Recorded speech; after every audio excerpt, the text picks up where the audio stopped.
Rajiv, one question continues to worry me. You know, every faith has its adherents, and they're very proud of the faith. A Muslim will say, I'm a proud Muslim. A Christian will say, I'm a proud Christian. Angela Merkel went and said Germany should follow Christian values. They have a Christian Democrat Party. David Cameron said that the England should follow Christian values. They're very proud of their founding faith and the values. But in India, if you come and say you're a proud Hindu, you're dubbed communal, you're dubbed a Hindutva, you're dubbed a right-wing person. Good. Now, what is wrong with the Indian mind that we refuse to accept our own identity, stand up for what we think we are, and why we're not proud to stand up? If you're a Hindu, I'm a proud Hindu. If I'm a Muslim, I'm a proud Muslim. If I'm a Christian, I'm a proud Christian. In fact, Gandhiji was asked this question that, what do you want people to be? He said, I want a Hindu to be a proud Hindu, a Muslim to be a proud Muslim, and a Christian to be a proud Christian.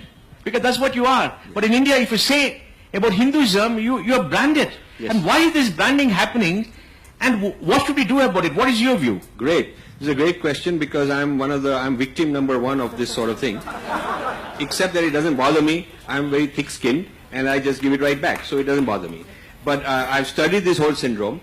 You see, the thing is that because Hindus are the majority, therefore the target is to get at India, to understand India or to undermine India or to this breaking up India.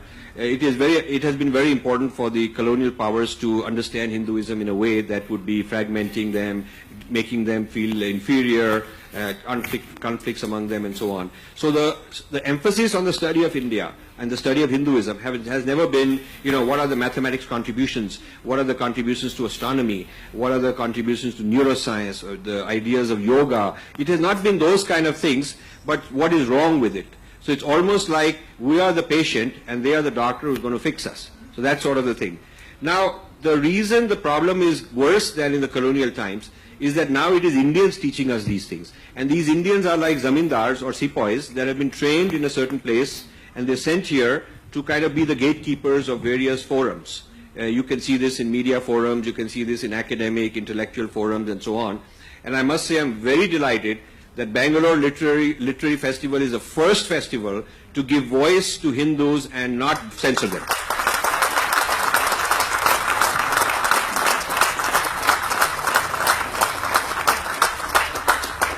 Because, all the voices should be allowed at the table. India as an open architecture has room for all the voices. It's not that the Hindu voice is suppressing someone else. It's just that I am from a certain heritage and therefore I have a right to talk about it in a positive way without being called chauvinist and all those things, fascist. These horrible words are imported. We don't have that kind of a history of those things happening. We haven't genocided people. We haven't got that kind of a history. But this imported theories, social theories that are imported, large number of them, whether it's Marxism, whether it's Freudian psychoanalysis, whether it's post-colonial studies and all kind of new things going on, are very fashionable. And that is where the youth who are very bright and go to good colleges are sucked into such programs. It's become elitist. And the media loves such, to quote this, because it makes them feel like they are superior and so on. So this deep inferiority complex that we carry, and a sense of awe of the West means that we follow their lead intellectually.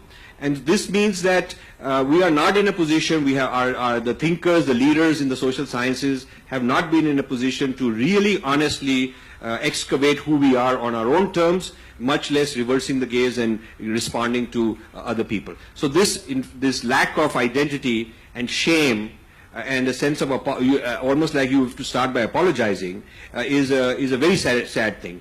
I found that 20 years ago, or somewhere around 10, 15 years ago, there's something called Education About Asia. It's a magazine in the US. It goes to 20,000 school teachers who teach about Asia.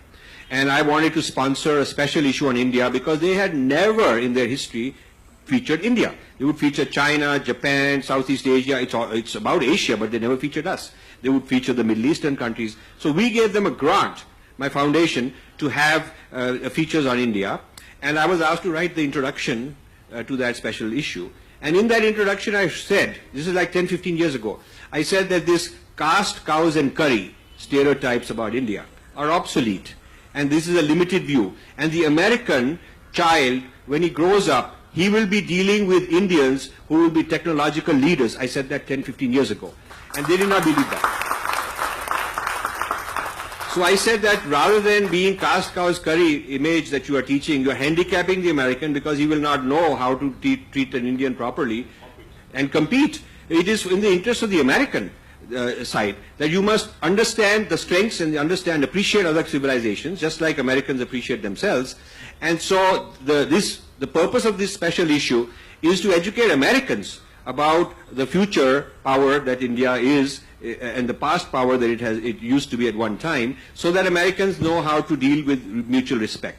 Now, it is interesting. They took this whole issue. They took my introductory editorial.